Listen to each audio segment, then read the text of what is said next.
Ky episod u mundsua pjesërisht nga Unika Concept, projektues dhe prodhues kabinete kuzhinash. Zgjidhje unike nga Unika Concept.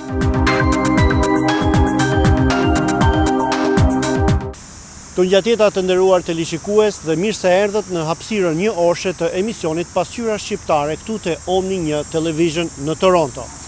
Në qendër të episodit sotëm do të kemi një kampion botror në taekwondo, një art luftarak me origjinë nga Korea që ka gjetur një përhapje dhe popularitet të gjerë edhe këtu në Kanada. E kam fjalën për 14 vjeçarin me origjinë nga Shqipëria, Agim Shahinaj, i cili përfaqësoi Kanadan në kampionatin botror që u mbajt në Argjentinë prej 31 korrikut deri më 5 gusht të këtij viti.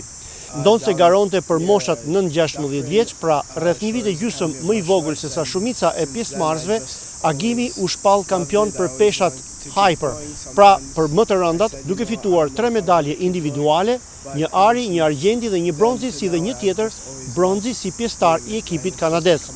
Kampionati organizohej nga International Taekwondo Federation, që është më e vjetra dhe më e njohura federat në botë për këtë lloj sporti fizik luftarak. Por më parë ju ftoj të ndjekim thirrjen e një qytetare nga Shqipëria, e cila në vitin 1995 ka humbur vëllain në moshën 12 vjeçare dhe për të cilin, me gjithë kërkimet e shumta, nuk dihet deri tani asgjë e sigurt. Arsyeja që po e transmetojmë edhe për teleshikuesit tanë është se zonja në fjalë ka informacion të pakonfirmuar se fëmijën e humbur, Gjevahir Gëzdari, e kanë parë në Kanada. Le ta ndjekim. Quam Avi, në fshatin Petrel, fshatit Agan quhet. Jam pjesëtar 15 antar të familjes, së bashku me vllajin tim që më ka humbur 12 vjeçar. Mamin e kam gjallë, babin më ka ndruar jetë me 12 tetor 2013-s. Me 5-4-95, vllai ka qenë do ikë shkollë dhe nuk është kthyer në shtëpi.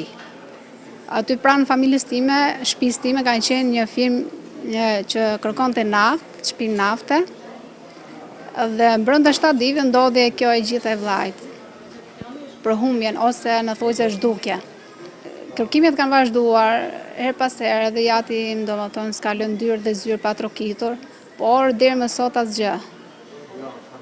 As do një lajm, as diçka të vërtetë. Shpresoj në Zot që vllai të kthehet një ditë sa më shpejt, të takoj mamin tim, mos ta lë më lot, të kthehet të paktën një herë të vetme, të jetoj kujt i doje e bardha zemër, nuk ka problem, por të di jetën e tij se ku ndodhet. Kam dëgjuar pastaj zëra nga jashtë që ndodhet diku në Kanada. Jo se di një të vërtet, por shpresoj që të ndodhet atje. Them që do i madhi Zot të jetë gjallë, të na telefonoj dhe të marrin vesh diçka.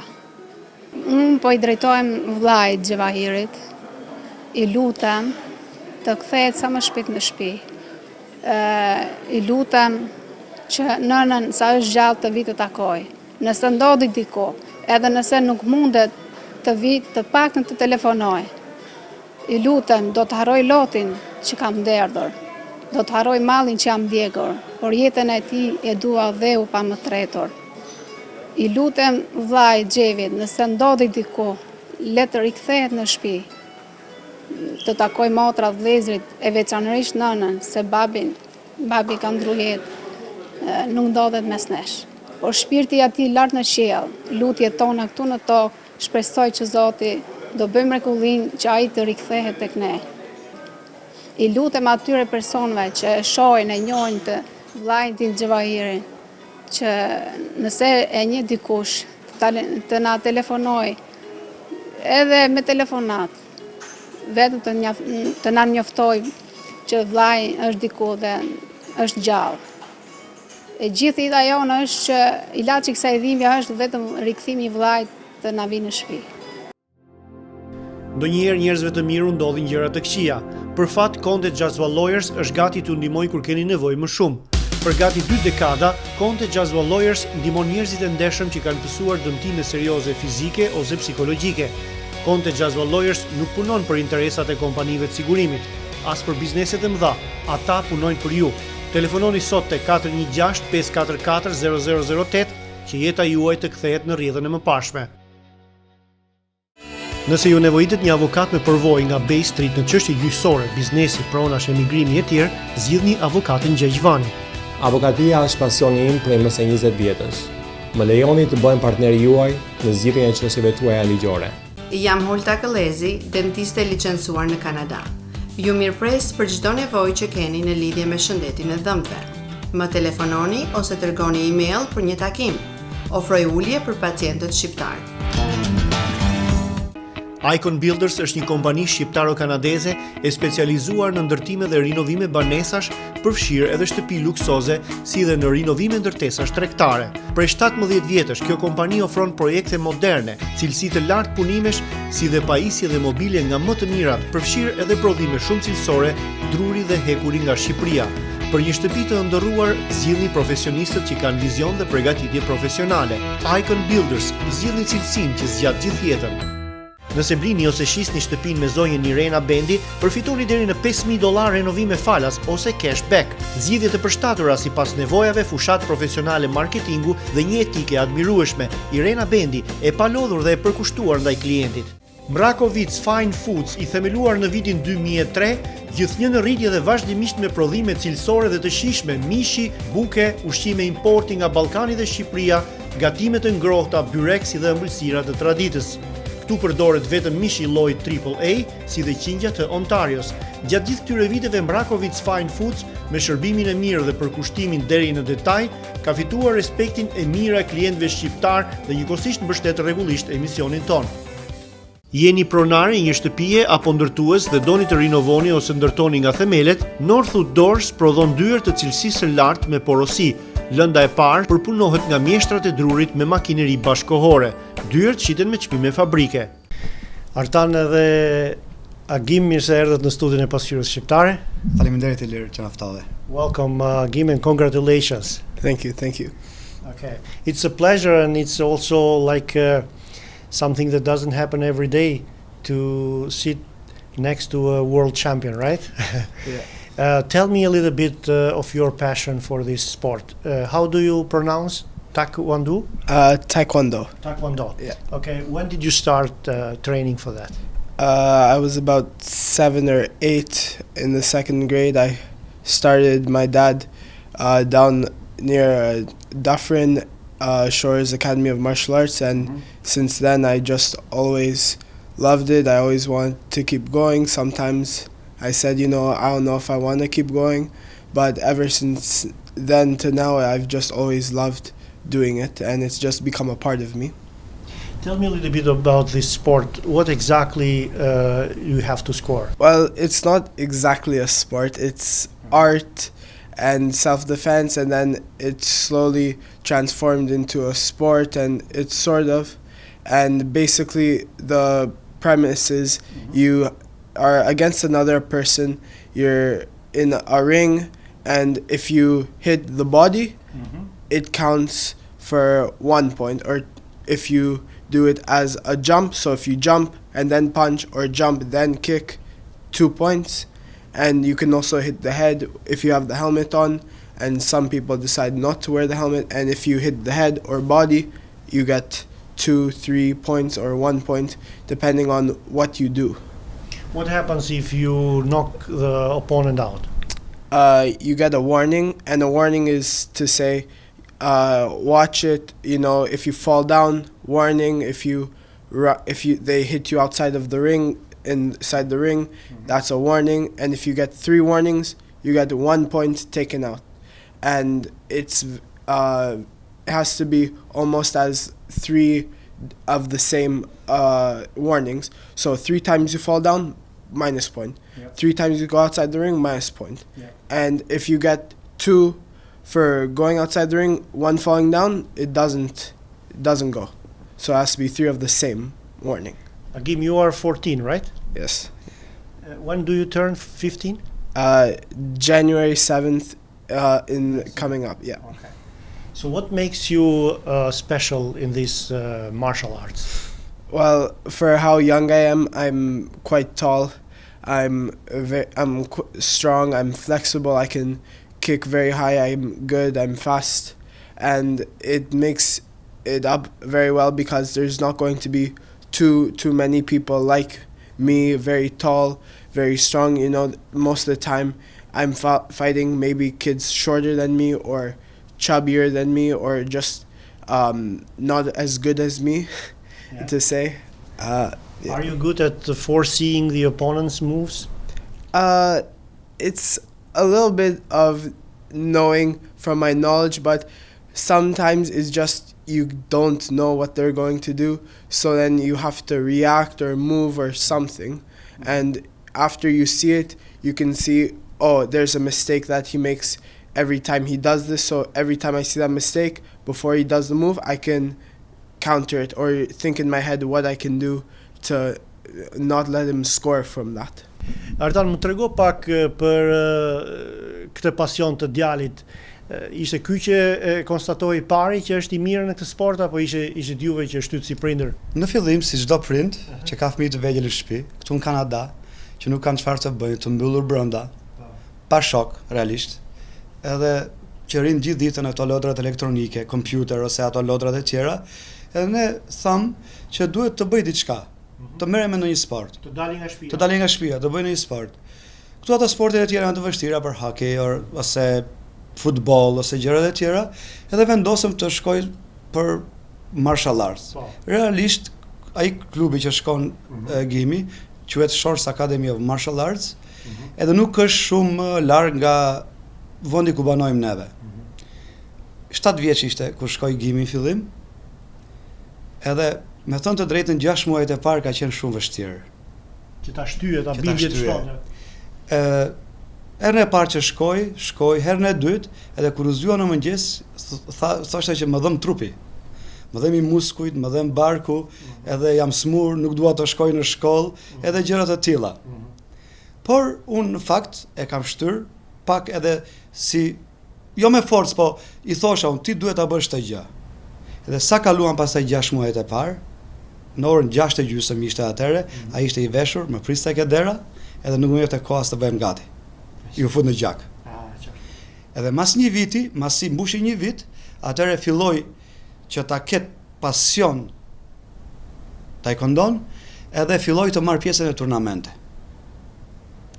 Sepse filloi me rypin e bardh, mori pastaj me radh rypin e verdh, rypin portokalli, edhe sa u bë rypi jeshil, atëre filloi të marr pjesë në turnamente, edhe që atëre nuk ka humbur asnjë ndeshje.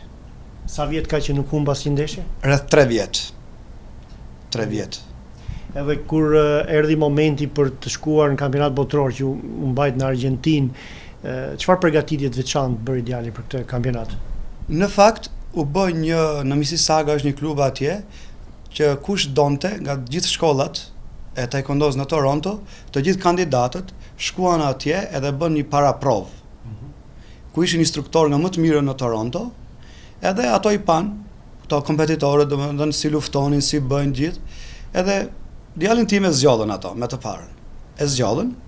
Edhe ky bëri një muaj training atje përpara se të bëjë kampionati kombëtar i Kanadas, në shkurt ka qenë, në mos gaboj 15 deri 17 shkurt u bë në Borden, Ontario, është në veri, afër Berit. Bazën ushtarake. Edhe atje u bë kampionati kombëtar i Kanadas dhe njëkohësisht u bë edhe seleksionimi për Team Kanada. Kjo ishte si thua ajo që e përgatiti. Kjo ishte që përgatiti. Fitoi në të dyja, u bë kampion kombëtar i Kanadas për moshën e vet dhe për atë divizionin e vet, edhe fitoi të drejtën për ta përfaqësuar Kanadan në kampionatin botror. Që atëre ka bërë trajnim ditën natë, si thon vllavit. 3 herë në ditë. Gim, I see you are listening, but I am not sure if you're understanding everything. Little by little, I think I understand few pieces.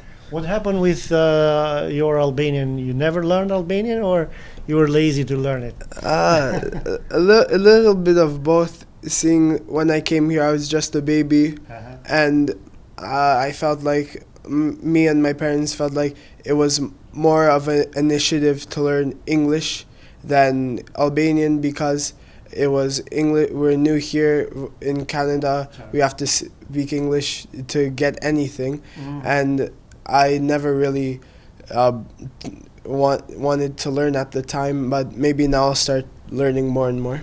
Ka mundësi të fillosh të kërkosh falje ti Artan? Faljen e kërkoj, edhe kjo në fakt nuk është domethënë gjë e mirë, është e patolerueshme, po do përpiqemi që ta korrigjojmë gabimin. Po në fillim keni bërë punë edhe me orë të zgjatura, apo më thoshe pak më përpara? Punë me orë të zgjatura, overtime, Gimin fillon të çojnë në daycare që në moshën 2 vjeç, atje anglisht gjithë ditën, edhe pastaj në këto sportet, edhe duke qenë atje me fëmijë të këtushëm që nuk e flisin gjuhën shqipe edhe Je I falur Artan. Faleminderit. Okay, vazhdoj me Gimin. Did you have any expectations before the championship? I had high expectations for myself, seeing that I think that I'm pretty good at this sport. I've been practicing 6, 7, 8 months. Since then, I'm national champion. I was undefeated for 2 years. I won at Pan Am against Argentina and Paraguay. I felt like I was very capable of winning, but also at the back of my head sometimes there was, maybe I can't win, maybe I won't win, maybe there's somebody better than me. But at the end of the day, I never really underestimated myself, and I always thought that I would be able to win gold. Nice. I learned from your dad that prior to the matches in Argentina, there was a small incident. You were found 3 kilos over your category. Well, it was a tricky incident because we got there, we had the weigh-ins, and when I stepped on the scale, it was about 80.9 or something like that, and I thought I was good. And they were telling me, no, you're overweight. And I said, how? I'm hyperweight. And they're saying, no, you're done as heavyweight. And so you were supposed to start fighting in the category of heavyweight, right? They said I was in heavyweight, but I was heavier than heavyweight. And heavier means hyper. Hyperweight. The category is called hyper. Yeah. And for that one, there's no restriction for how heavy you can be. So I didn't really do anything for my weight. I wasn't taking I didn't do any dieting, nothing. I just stayed the same for my eating habits. And at that time, I was a little bit scared because I didn't know if I would be able to fight or not. And then me and my dad, we talked to the group, the federation, the main people for Team Canada. They got it sorted out for us, and I don't think they made the wrong choice spending the money, because you have to spend money to change because it's... So they paid a fine. They paid a fine. Paguar një gjop ata? $1,000 kanadez. $1,000 gjop. $1,000 amerikan. $1,000 amerikan, u pagua gjoba dhe djali nga kategoria heavy u bën në hyper. U kalua në hyper. Edhe ishte 15 minuta afat. Brenda 15 minutave paguan parat ose jo. Nëse paguan, djali do të merrte pjesë. Nëse jo, djali nuk do të ishte I lejuar, nuk do lejohej që të merrte pjesë në kampionat. So you faced, I was told, 4 opponents in the hyper category, right? Yes. Okay. 2 of them were from Argentina, 1 from New Zealand, and then 1 from Ireland. So the first one was from? Argentina. Then it was New Zealand, then Ireland, and then Argentina. So you beat 2 Argentinians in front of their own crowd, right? Yes. And that's strong. It's hard because every time you go up against Argentinian, in Argentina, it's like you're going against the whole country, because in there, you're surrounded by them. Everybody there was Argentinian, and every time something happens, all of them are screaming, whether it's for them or against me. Artan, më the pak më parë që në Argentinë ky është një sport shumë I dashur, ëh? Shumë I dashur. Po. Ne në fakt morëm vesh që në Argentinë ky sport ishte sporti I dytë mas futbollit. Wow. Po. Shumë popullor. Atje u bën turnamente çdo javë, në të gjithë Argentinën. Edhe qenë ka si të thuash edhe I njohur nga qeveria e Argentinës, edhe qeveria e Argentinës shpenzon shumë të konsiderueshme për të sport. Edhe sportistët elitar atje edhe paguhen financiarisht, me trajtime të ndryshme me bonuse, edhe ato këtë sport e bëjnë me zemër, si të thuash, me zemër, edhe kanë edhe leverdin financiare. Po Kanadaja si qëndron në raport me Argentina? Kanadaja, kjo Federata e taekwondo së Kanadas më shumë gjanë si një shoqat jo qeveritare, jo fitimprurse, ku të gjithë të fëmijët ose të rriturit e bëjnë këtë sport vetëm për pasion. Dhe paguajnë çdo gjë nga xhepi. Çdo gjë është e mbuluar nga vetë kompetitor, nga xhepi. Ky udhtimi juaj për në Argentinë bashkë me gjithë shpenzimet e regjistrimit e tjerë sa kushtoi? Qofse mund ta thoni. Me të gjitha dhe me disa gjëra dytësore, për 2 veta, për mua dhe për Agim shkoi ke $10,000 kanadez. Wow. Dhe shpërblimi për djalin? Zero. Përveç medaljeve. Edhe përveç falëndërimeve të rastit që ti na nderove neve, na nderove delegacionin, na nderove Kanadan, por financiarisht asnjë gjë deri tash. Agim, tell me a little bit of information for each of the medals that you won. Well, for this one, gold medal, it was for sparring, or some people know it as fighting, and show to the camera, yeah. Gold medal for sparring, and this one is the one I'm most proud of because this one makes me world champion. Sparring, Yeah. What does it mean, sparring? Sparring, it means fighting just under control, Yeah. because there's referee in the middle, and every time maybe sometime might be too much contact, he says stop, warning, take it easy. Yeah. And then it keeps on going, and sparring is just fighting under controlled environment. So this is for the fights, for the 4 fights that you had. And silver?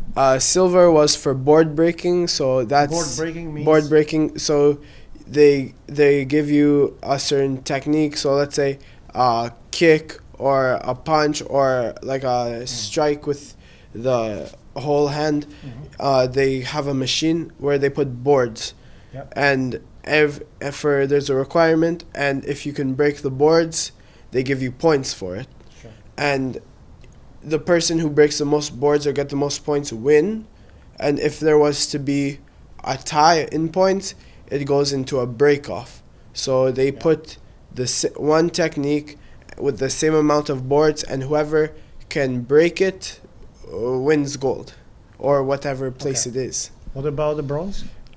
Bronze is for patterns. So patterns is essentially a combination of movements to simulate a fight, and it really just shows off your rhythm, your balance, your technique, your power, things like that.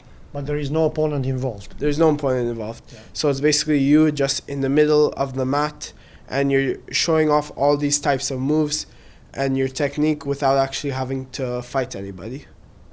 There is also a 4th one, a team medal. What is that for? It was for team power breaking again. So it was hard for us because at the time we didn't have a team, and they put us together last minute, and there was only 4 of us. You need 6 people for a team, and for us to win a medal, it's just it makes us feel better because there was other people who put months and months and months into practicing, and to see that we beat them shows almost that we're better martial artists than them. Tell me about your dad's role in all this. How much has he been involved? He already explained to me a little bit of history, but I want to hear from you directly. Well, in this, I feel like he's had the biggest role because from start, he's the one who got me into it. He said, try it out. I said, okay, I'll try it out. Few classes. And since then, he's always been pushing me to be the best I can be in this sport. And even at the times I've wanted to quit or I didn't want to go to class or anything like that, he's always been, go now, because then it'll help you in the future. And from when I started, when my dad told me, we're going to sign you up for martial arts, I never would have thought that I could be world champion by now. It's so young. Maybe if I even thought about it, not now, maybe later on when I'm much older than now. And he's never doubted me in anything. He's always said, if this is what you want, we'll do it, we'll find a way to do it. And not only him, but also my mom, my sister, my uncle, my grandma, they've always supported me with this. Even my friends, they've always supported me. And everybody at Shore's Academy of Martial Arts, Master Shore and Master Amkalawan, the two head instructors, they've helped me the most on this journey too. Agim, you just entered, let's call it a dangerous phase in your life. You are a teenager now, right? How does this sport or martial art help you control yourself? Well, it teaches lots of discipline, because with this you need discipline. You need to learn what you always have to be in strict format, and it's very precise, and it teaches yourself almost to be perfect in everything. And as soon as I got to the higher levels, I started wanting to be more perfect at everything I do. Every kick, every punch, I want it to be exact, and it just shows teenagers how to control everything, how to have more discipline, and also decision making. It helps because you have to make quick decisions, and sometimes in life, when you're a teenager, you don't always have the most time to think of something. You have to do it either right then or it's over. Si mendon Artan, ndjen ndryshim te mënyra e sjelljes së djalin përgjithësi, te qetësia apo mungesa e saj, që kurse ka filluar të merret me këtë? Patjetër. Pas moshës 7 vjeçare, që filloi Gimi të merrej me këto martial arts, ishte më i qetë në shtëpi. Atje shpenzonte energji negative të themi, vinte në shtëpi. Edhe ishte edhe i lodhur, në fakt. Vinte në orën 9:30 në shtëpi, lodhur, bënte një dush, edhe direkt në gjumë, sepse ishte i lodhur. Kurse më përpara, gjithë ditën e bënte shtëpinë lëmsh, si thon llavet. Bënte shtëpinë lëmsh, nuk i linte dy gur bashk, energjik, fëmijë 5 vjeç, 6 vjeç, i mbyllur gjithë brenda, edhe tash është më i matur, më i fokusuar. Edhe në shkollë, me rezultatet në shkollë është mirë, shumë mirë, edhe shumë i matur, shumë i matur është. Për çdo gjë që e bën, mendon një herë, është i matur, edhe kjo ka bërë, edhe kur dalim ne në rrugë ose shkojmë diku, nuk ta mbush mendjen fare, asi nuk e mendon që djali merret me martial arts, me sport, sepse është shumë i qetë. Edhe ndonjë ta ngasmoj ose ti thot ndonjë diçka, ky e lër, e kalon. Okej, thot faleminderit. E të kaloj. Agim, let's talk a little bit about your fight in Argentina. Out of 4 matches, what was the most enjoyable for you? Well, enjoyable has to be the final, because that match I felt I did everything perfect. Really? In my head, when I was going through it, I felt I didn't make any mistakes. I was listening to what my coach was saying. I took what I needed from it and I discarded what I didn't. I was seeing everything that I was doing. So you were listening to your coach during the match? Yes, it's sort of like soccer or boxing or even basketball. You have the coach in a chair right behind you, and he's telling you things that you need to do, things that you need to fix all throughout the fight. And sometimes when I didn't exactly know what to do, I would maybe go a little bit closer to him so I can hear him better, see what I had to do, and all through that, I felt I fought the perfect fight. Have you ever considered fighting for Albania? I have considered it in my head a couple of times, but it's a difficult task because I'm living in Canada. It's popular sport here with everything I've gone through, and maybe I might consider it when I'm older, maybe doing something in Albania, helping the sport, grow, but for now I'll stay with Canada. What are your plans for the future? Do you know exactly what you're going to do? Well, I want to get to at least 4th degree, By then, I'm able to open my own club. So maybe I have it on the side. After work, I can always go to it, help whoever I need to help, train whoever I need to train. And maybe starting up, I could just go get a quick job at someone else's club, learn the more business side of it and learn how to do things, how to run it, how to make the kids' time more enjoyable, because at the end of the day, running the club, it has to be more enjoyable for the kids than yourself. Because with yourself, you already know everything you do. You can always practice on your own at that age. Kids at this age, they don't have the best resources for taekwondo at least. So at that time, it's just better for the kids to help them develop, help them learn everything, and then once they get higher up in the rings, you can help them develop their skills to more perfect level and get to the worlds, because with the kids who's passionate about taekwondo, that's where they want to go. They want to go to the world championship and they want to become world champion. You are already talking like a trainer, man. Dëshiron të thosh diçka tani? Gjëja që më bën krenar më shumë mua për Agimin është sepse ne shqiptarë jemi lidhur me këtyre gjërave. Ka edhe emrin e babait tim, Agim, ne kemi vënë emrin e babait tim, edhe me thënë të drejtën që ne kemi disa paragjykime këtu, kur jetojmë jashtë. Nuk është e nevojshme që ta kesh emrin as Johnson, as Jordan, as Jason që të fitosh, që të bëhesh kampion bote. Mjafton që të stërvitesh fort, të jesh i mirë, të jesh vetvetja, edhe mund të arrish çdo gjë. Të uroj edhe ty si prind, edhe si shok, edhe Gimi edhe për fundit fare, Gimi është 14 vjeç, po është world champion për under 16. Po. Domethënë është një vit e gjysmë më poshtë se të tjerët. Faleminderit shumë. Thank you Agim, and good luck for the future. Faleminderit për ftesën. Shumë faleminderit. Brungallo tani në një zyrë të re. 15 profesionistë, mes tyre 3 avokat, ofrojnë shërbime në fusha të ndryshme. Për çështje ligjore zgjidhni Brungallo, një partner i besueshëm që mbron interesat tuaja. 10 vjet në shërbim të komunitetit. AG Windows & Doors ju fton të përfitoni nga prodhimet cilësore me çmime të arsyeshme. Këtu çdo gjë prodhohet me përgjegjësi teknike dhe vëmendje ndaj blerësve. AG Windows & Doors, një biznes i suksesshëm familjar për 22 vjetësh në shërbim të familjeve shqiptare.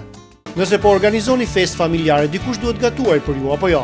Për ditëlindje, takzime, fejesa, dasma apo veprimtari komunitare, Alba Catering and Events ju zgjidh problemin me zgjedhjet e larmishme, buzhi ndërkombëtare dhe shqiptare. Telefononi Rudinën. Mirë se vini te Arra Law Firm, një zyrë juridike në Oakville që në qendër të vëmendjes ka gjithmonë klientin. Këtu merren me çështje gjyqësore civile, familjare, testamente, kontrata, prona, ligjin e ndërtimit si dhe me prokura dhe notarizime. Ajo që i dallon është shërbimi ndaj klientit, transparenca për pagesat dhe kontakti me klientin gjatë gjithë procesit. Për çdo pyetje telefononi. Këshillimi i parë është falas.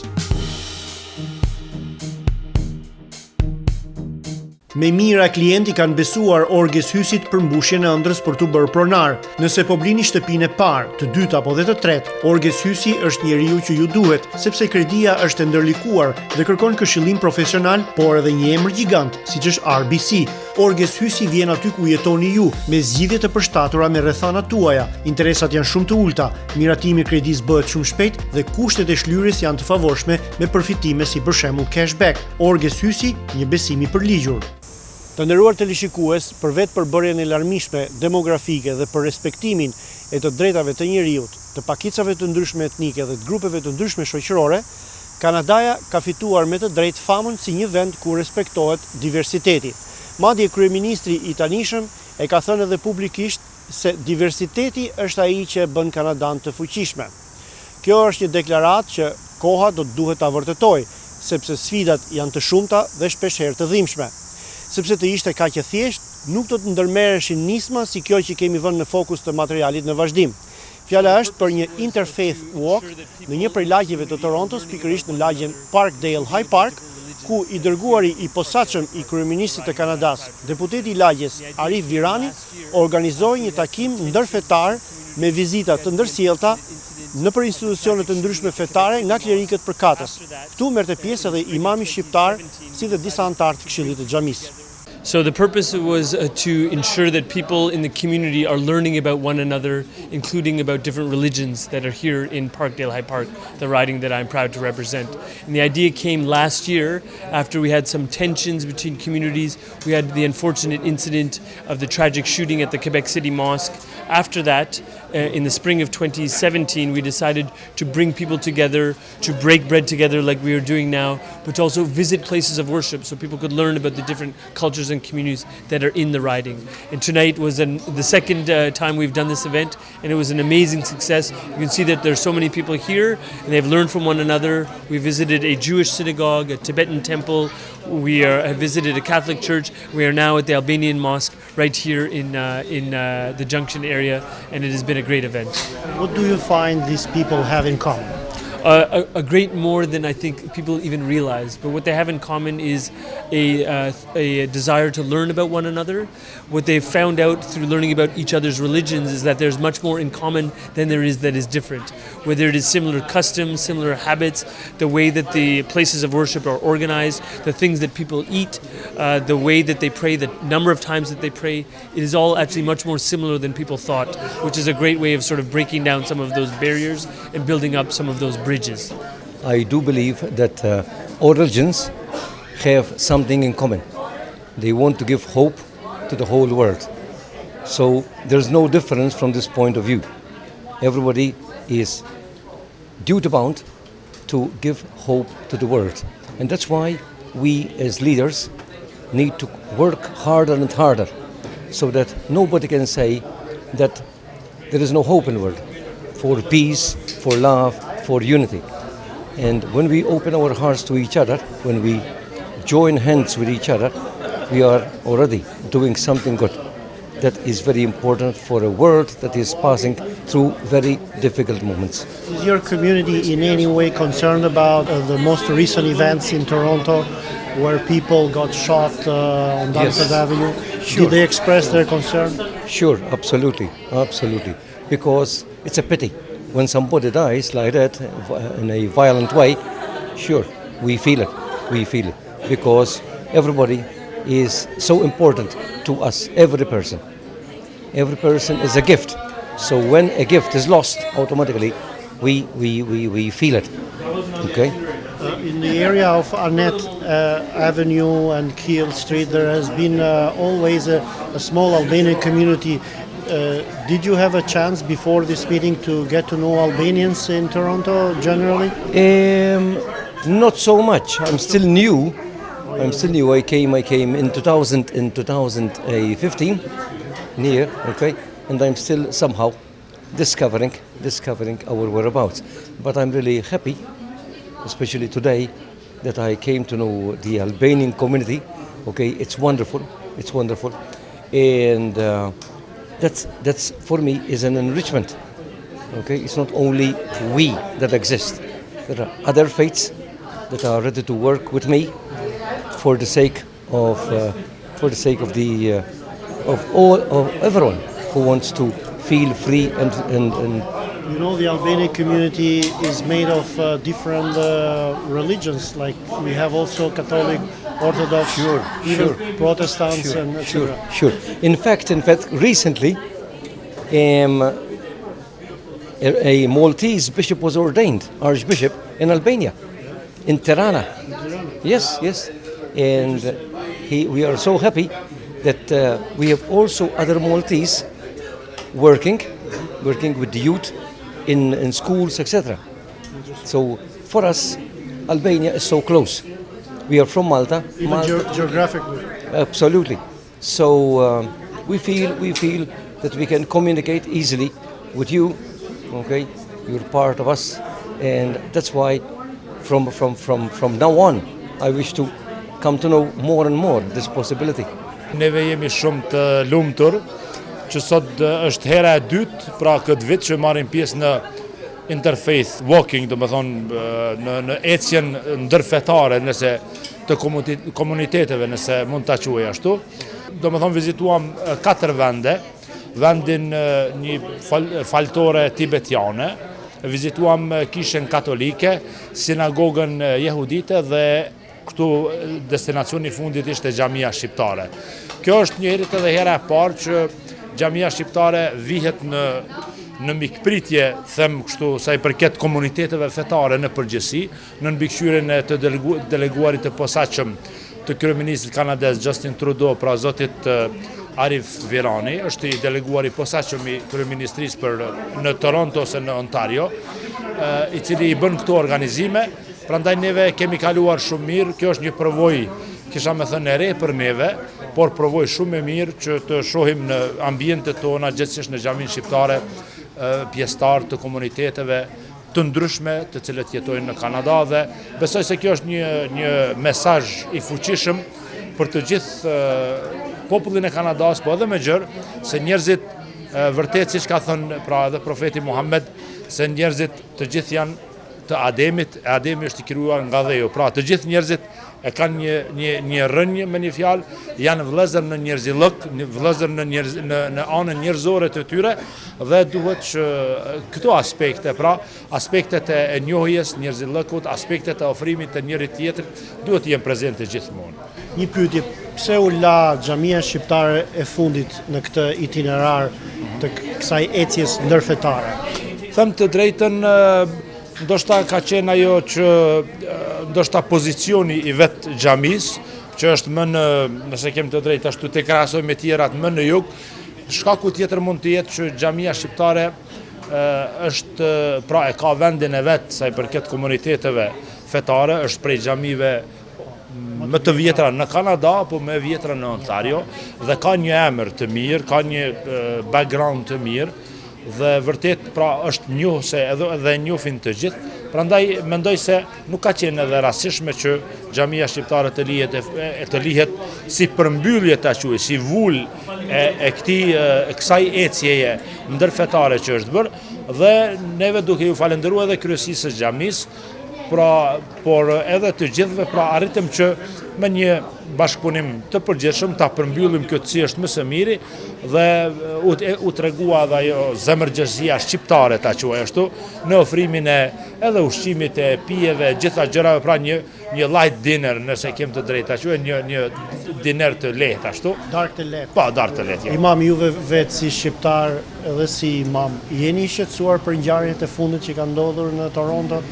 Që mendohet se një nga këto atentatet ka pasur frymëzim fetar. Sa i shqetësuar jeni ju për komunitetin ton shqiptar këtu, domethënë që mund të etiketohet si me lloj emrash? Komuniteti shqiptar duhet ta dinë, domethënë të gjithë. Neve po flasim këtu për rastin që ishte që ai nuk ka qenë një komunitet shqiptar, ka qenë një njeri nefse, dihet pare mirë se lajmet janë ato cilat e japin, por neve komuniteti shqiptar deri me tani, fal Zotit, pra jemi një komunitet i integruar ta quaj ashtu në jetën kanadeze në të gjitha aspektet. Neve nuk kemi pasur probleme të tilla asnjëherë. Pra në periudhën 60 vjeçare ose edhe më tepër, asnjëherë nuk ka qenë elementi ekstrem ose elemente të tilla, dhe nuk kemi dhe nuk do të kemi me emër të Zotit, sepse e bartim këtë frymë të tolerancës edhe nga vendet tona kur realisht toleranca fetare ka qenë gjithmonë në Unë nuk dua t'ju bëj kompliment, por një merit kanë edhe imamët. Padyshim. Jo vetëm këtu. Imamët shqiptar. Jo vetëm këtu, edhe në trojet tona, edhe në të gjitha, pra xhamit, pavarësisht se ku funksionojnë imamët, realisht imamët shqiptar deri me tani kanë qenë shumica dërmuese e tyre, ka ditur se si ti ka përcej këto gjëra dhe se si ta vetëdijsojnë masën në mënyrë që të mos bien prej ideologjive të ndryshme ose mendimeve të ndryshme që shkëputen pa të drejtë nga feja dhe i atribuohen fesë në raste të ndryshme. Prandaj deri me tani neve, shqyr Zotit, nuk e kemi këtë problem, kemi një dashamirësi, një dashurinë mes neve, edhe komuniteteve muslimane, po edhe me komunitete tjera, kalojmë si është më mirë dhe besoj se kështu do vazhdoj deri në fund. Did today's contact with the Albanian Muslim society help you get a better understanding of our community in general? 1000%. I mean, I know a little bit about the community as the representative of this riding where this mosque is located, but it has been tremendous. The leadership of Imam Adnan has been terrific, opening up the mosque to people of different communities so that people can come and see. They can forget about their misunderstandings and learn for themselves. They can ask questions.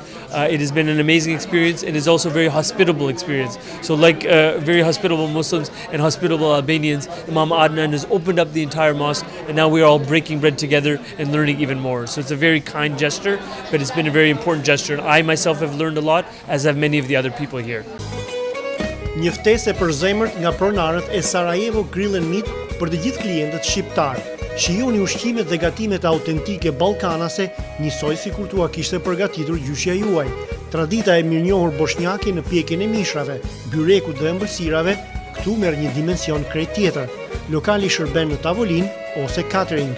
Ky vend u kujton atyre vendlindjen, kurse neve shijen tonë. Jeni të gjithë të mirë se ardhur këtu në Sarajevo Grill and Meat. Kërkoni një agent shitblerje pronash në Oakville, Mississauga ose Toronto, kontaktoni Stella Gjergjin. Ajo punon me një tim që ka arritur një numër të jashtëzakonshëm shitjesh. Një gjë është e sigurt, keni të bëni me profesionistë të mirëfillt. Ju mirëpres të më kontaktoni. Tony and Lady, two licensed mortgage and real estate agents with extensive business experience, now with one-stop shop services for home buyers and sellers. If you dream to buy your first home, finding luxury or investment properties, choose Tony and Lady. They will help you to get the property you want and find the best mortgage that is right for you. Lady is also a certified international designer with great experience in staging and decoration. Get Tony and Lady and make it simple. Get the quality you deserve. Call today. Nëse jeni gati të blini shtëpinë tuaj të parë apo një shtëpi tjetër, ose dëshironi të rinovoni kredinë ekzistuese, apo ta transferoni atë te CIBC, mos nguroni të kontaktoni zonjën Valbona Tujani, Mortgage Advisor me CIBC. Beqiri Professional, një kompani eksperte në çështje taksash. Për bizneset e individ, ne ofrojmë shërbim gjatë gjithë vitit, si dhe këshillim në rast auditimi. Përvojat dhe kualifikimet tona kanadeze janë garanci që të kurseni para. Është koha e profesionistëve. Ylli Beqiri. Ky segment u mundësua nga Old Mill Pastry në Mississauga, gatime dhe ëmbëlsira të traditës, dyqan ushqimor si dhe catering.